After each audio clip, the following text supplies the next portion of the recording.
बताया जा रहा है कि 3 कैंडिडेट हैं जो दावेदारी ज़ाहिर कर रहे हैं अपनी चुनाव के लिए। तो जैसा अगर पार्टी कहीं गड़बड़ करती है, आपको टिकट ना देके किसी और को टिकट देती है, तो उस कंडीशन में आप क्या करेंगे? हर साल मकर संक्रांति 14 जनवरी के दिन हम बड़ी धूमधाम से मनाने का काम करते रहे हैं, 1995 से लेकर के आज तक। और अब की बार बड़ा ही एक बड़ा हमने बड़ी सोच के साथ में चले, पूरे इलाके को बुलाते थे और पूरे इलाके को मकर संक्रांति के दिन हम सबका सम्मान करते थे। लेकिन अब की बार हम एक इतना बड़ा काम करेंगे, 1 नवंबर और 9 बजे आपके राय मलिकपुर में एक हवन का प्रोग्राम करेंगे और उसके बाद में हम हर गांव में जाएंगे और जाकर के हर गांव में जाकर के मेरे जो सम्मानजनक, चाहे मेरे गांव का सरपंच है, चाहे जिला परिषद का मेंबर है, चाहे जिला पार्षद का मेंबर है, चाहे हमारा पंच है, चाहे हालिया सरपंच पंच हालिया है और चाहे पूर्व में रहे, उनका हम सम्मानित करने का काम करेंगे। हर व्यक्ति को सम्मानित करने का काम करेंगे। 60 साल से ऊपर के जितने भी बुजुर्ग हैं उनका भी हम सम्मान करने का काम करेंगे।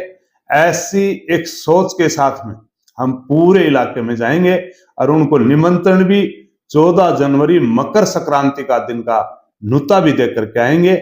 और हवन के बाद में अभी 1 तारीख को हवन करवाने के बाद में हमने बाबा हनुमान जी का प्रसाद भी कर रखा है, वो लोग प्रसाद लेकर के जाएंगे। उसके बाद में प्रसाद लेने के बाद में हम अपने जिस प्रकार से हम टाइम तय कर रखा है 10 गांव का, उन गांव में एक एक में जाकर के उनका सम्मान करने का काम करेंगे।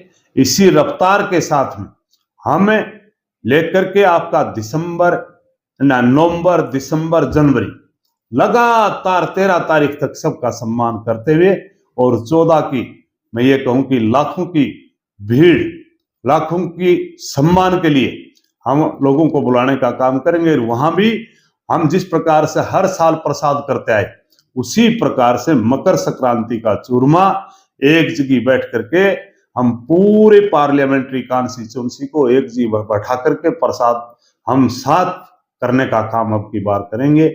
ये आपको एक खुशी की बात बताना चाहता हूँ। सर, पिछले काफ़ी दिन से आप लगे हुए हैं कॉन्स्टिट्यूंसी में और घूम रहे हैं, पार्लियामेंट में घूमने लगे।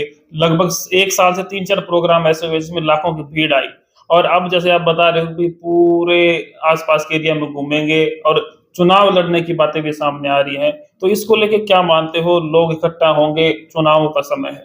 देखो, जहां तक बात प्रोग्राम की है, प्रोग्राम में कोई हर साल तो चुनाव आता नहीं जी। लेकिन मैं इस प्रोग्राम को हर साल करता हूं।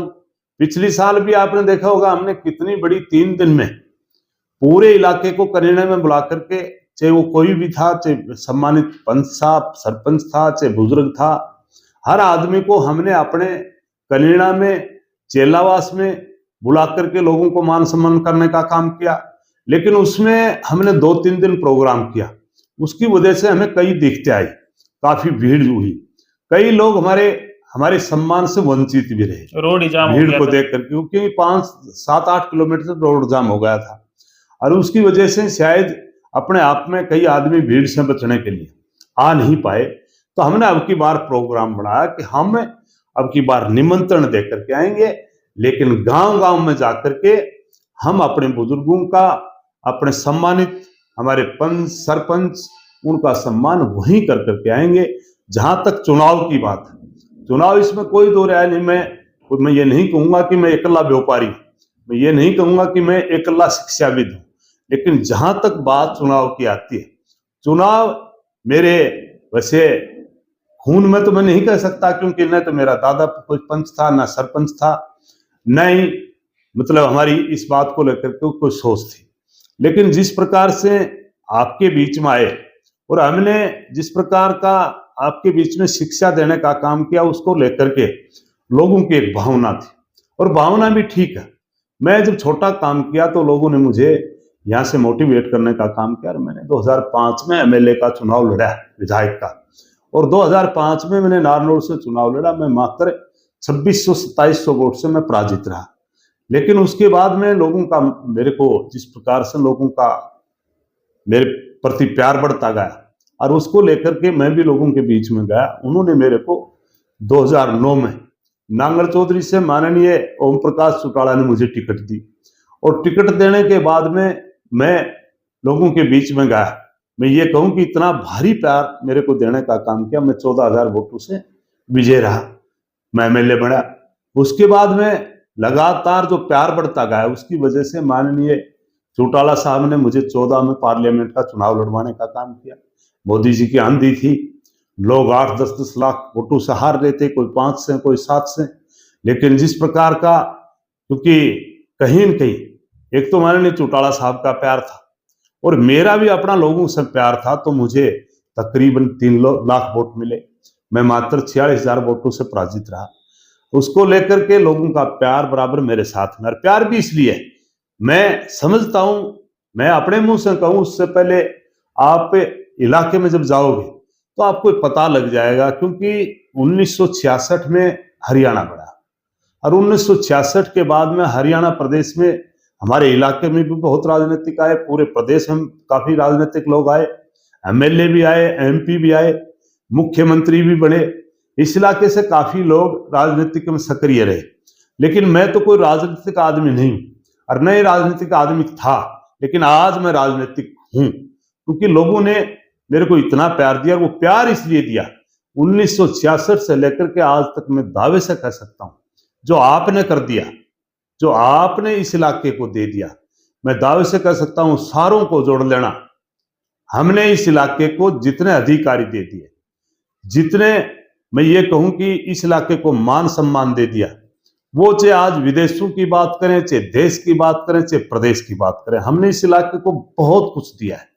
जो अपने आप में सारों को भी अगर जोड़ना चाहोगे, जितने एमएलए बने, जितने एमपी बने, वो भी सारे मिलाकर के मैं दावे से कह सकता हूं कि उन्होंने भी नहीं दिया, जो हमने इस इलाके को दिया। पूरे इलाके में अगर मैं बात करूं, आज जिले की बात करता हूं महेंद्रगढ़ की, पूरे जिले महेंद्रगढ़ में मैं दावे से कह सकता हूं कि हमने हर परिवार को अगर अपने आप में जोड़ करके देख लेना, अपने आप में जिला महेंद्रगढ़ में हमने एक ऐसी मुहिम छेड़ने का काम किया कि भगवान कृष्ण के नाम से जब यदुवंशी आई, उसके बाद में हमारे साथी और भी आए, उनकी सभी की वजह से आज मैं दावा कर सकता हूं कि महेंद्रगढ़ का एक एक परिवार को हमने लाखों लाख रुपए से जोड़ने का काम किया।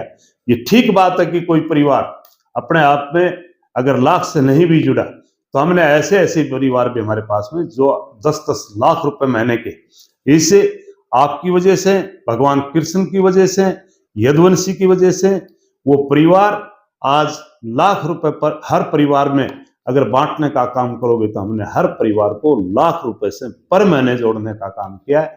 इसलिए लोग मानते हैं। और अपने आप में मैं तो काम करता हूं मकर संक्रांति के लिए, लेकिन लोग जो पूछते हैं कि आप राजनीतिक आने वाले टाइम में पार्लियामेंट के चुनाव हैं, आप क्या चुनाव लड़ोगे, तो ये मेरे लिए कोई नई बात नहीं है। पहली बात तो मैं कांग्रेस पार्टी का बहुत ही कर्मठ कार्य करता हूं, और जिस प्रकार की जो सर्वे आ रही है, उसके आधार पर मुझे कांग्रेस पार्टी ही अपने आप में मैं ये कहूं कि टिकट मेरे को देने का काम करेगी। और 22 दफा उन्होंने और भी सर्वे की, अभी काफी लोग लगे हुए हैं सर्वे करवाने के लिए। आप जैसे साथी, मीडिया के जितने साथी हैं, वो सारे अपने अपने तौर पर लगे हुए हैं। उनमें मैं कह सकता हूं कि जिस प्रकार का रिजल्ट आ रहा है, उसमें मुझे पार्टी इग्नोर कर ही नहीं सकती। और पार्टी ने 22 दफा गलती भी कर ली, तो इलाके के लोग जाकर के ये कहेंगे कि आपको टिकट राव बहादुर सिंह को देनी पड़ेगी, टिकट मेरे को मिलेगी। और मैं दावे से कहता हूं 4 लाख वोटों से ऊपर मैं विजय रहूंगा, और विजय रह करके इस इलाके में एक नई पहचान करने का काम करेंगे। ऐसी पहचान मिलेगी कि हाँ, एक गरीब का बेटा भी राजा बन सकता है, और एक मतलब कम एजुकेशन का व्यक्ति भी पार्लियामेंट में जाकर के अपनी बात रख सकता है। ऐसी एक मुहिम इस इलाके में आएगी। जब हम आए तो इस इलाके में हमने नई नई ऐसी कई इतिहास लिखे हैं। जितने भी राजनीतिक लोग आए, हमारे बाद में कईयों की सोच बदली है, तो अब की बार सोच बदलेगी और पार्लियामेंट का कैंडिडेट हो सकता है अब की बार तो मैं बनूंगा, लेकिन आने वाले टाइम में मेरे जैसे छोटे से परिवारों के बच्चे, हर व्यक्ति की सोच बदलेगी। वो आने वाले पार्लियामेंट में और विधानसभा में जाकर के क्योंकि हमने अधिकारी तो बना दिया, लेकिन विधानसभा में, पार्लियामेंट में जब कोई कानून बनाए उसको तरीके से बनाने के लिए आज यदुवंशी के बच्चों के और महेंद्र के बच्चों की सोच के साथ में बदला जाएगा तो देश तरक्की करेगा, प्रदेश तरक्की करेगा। ये मेरी सोच। बताया जा रहा है कि 3 कैंडिडेट हैं जो दावेदारी जाहिर कर रहे हैं अपनी चुनाव के लिए। तो जैसा अगर पार्टी कहीं गड़बड़ करती है, आपको टिकट न देके किसी और को टिकट देती है, तो उस कंडीशन में आप क्या करेंगे? मैं तो पार्टी का कार्य करता हूं। पार्टी जैसा आदेश देगी उसको मैं मानूंगा, लेकिन फर्ज करो अगर पार्टी, मैं समझता हूं कि पार्टी कोई जनता जनार्दन से बड़ी नहीं जी। अगर पार्टी के कुछ व्यक्तियों ने अपने आप में कहीं बिगड़ सोचा समझा फैसला ले लिया और इलाके के लोगों ने, मेरी पार्लियामेंट्री कॉन्स्टिट्यूंसी के लोगों ने मुझे आकर के ये कहने का काम किया कि हम बड़े या पार्टी, तो मैं जनता जनार्दन की कदर करूंगा। जैसी जनता जनार्दन कहेगी वो काम मैं करूंगा। मेरे लिए सबसे पहले जनता जनार्दन, उसके बाद में मैं ये कहूं कि बाद में मेरे परिवार की, चाहे मेरी माँ की बात करूं चाहे बाप की बात करूं, बाप तो मेरे है नहीं, लेकिन मेरी माँ की बात करूं वो सबसे पहले, उसके बाद में पार्टी। तो मैं, आप ही सोच सकते हो कि मैं, अगर मुझे कहीं इस बात से वंचित रखा गया, इलाके के लोग मेरे पास में आ गए, तो मेरे को क्या फैसला लेना चाहिए वो तो आपसे भी पूछूंगा कि मुझे क्या फैसला लेना चाहिए। तो ये मेरी सोच रहेगी। पार्टी के वैसे सच्चे सिपाही हैं और जहां तक पार्टी अब की बार टिकट देगी वो बड़ी सूझबूझ के साथ में देगी। वो बात अब नहीं है कि भाई पहले उसका दादा था, फिर उसका बाप बन गया, फिर उसका बाप बन गया। अब वो बात चलेगी, एक कोई गांव को लंबड़दार था, वो मर गो तो उनको छोरो पूछने लगे अपनी माँ से, माँ अब की बार यो लंबड़दार और मर जाएगो तो कौन बनेगो? बोली बेटा यो लंबड़दार मर जाएगो तो आगो छोरो बनेगो। और बोले यो भी मर जाओ तो बोला आगलो छोरो। बोले यो मर जाएगो तो बोला आगलो। पर बेटा 13 नंबर नहीं आओ, लेकिन हमने उस सोच को बदला है। मेरे बनने के बाद में हर बच्चे के दिमाग में आई कि हाँ मैं भी एमएलए बन सकता हूं, और जब मैं एमपी बन जाऊंगा तो और देश की सोच बदल जाएगी और मेरे को लोग बनाने का काम करेंगे।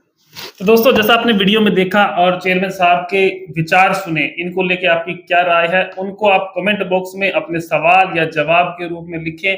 और ये चुनाव लड़ना चाहते हैं, आप कितना इनको सपोर्ट कर रहे हैं, जैसा आपने देखा है काफी सर्वे हो रहे हैं उनमें इनका नाम आ रहा है, तो वो बात भी आप कमेंट्स में बताएं, ताकि आने वाले समय में ये भी सोचे कि हम, मेरे साथ कितने लोग हैं, मुझे चुनाव लड़ना चाहिए या नहीं लड़ना चाहिए, पार्टी को टिकट देनी चाहिए या क्या कुछ होना चाहिए, जनता किसके साथ है, वो चीजें आप कमेंट में बताएं। और लगातार इस प्रकार की खबरों के लिए आप इस चैनल को सब्सक्राइब करें और लगातार देखते रहें इंडिया न्यूज़ 16। नमस्कार, धन्यवाद।